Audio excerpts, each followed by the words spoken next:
Шайға арналған 10 минутта дайын болатын, үйде бар заттармен әзірленетін осындай дәмді тортты бірге жасайық. Ол үшін бізге 500 грамм ұн қажет және мұздатқышта қатырылған сары май ұнға аунатып, осылай өткіземіз. Салқын болғаны, ерімей тұрғаны өте маңызды, өйткені біз қазір бұдан ұнтақ қылып жасаймыз.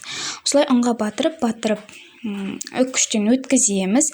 Кейін барлығын маймен араластырып үгітеміз. Қант қоссаңыздар да болады, қоспасаңыздар да болады. Мен қосқан жоқпын, өйткені өте тәтті болып кетеді. Енді осы жасаған коржымызды осылай пеште пісіріп алсақ болады, немесе сковородкада қорсаңыздар да болады.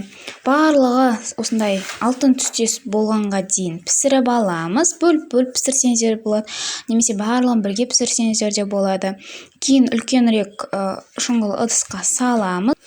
Біздің бұл ұнтақталған коржымыз маңызды емес, суығана немесе ыстықтайда жасай берсек болады. Енді үстіне 1 банка вареный сгущенка қосамыз.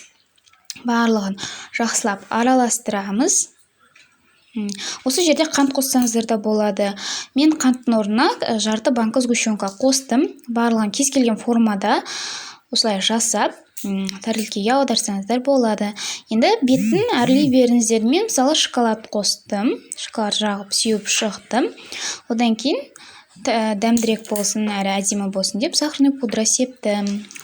Қарап тұрсаңыздар, өте оңай әрі жеңіл дайындалды. Үйде тоңазытқышта бар заттармен. Ас болсын баршаңызға.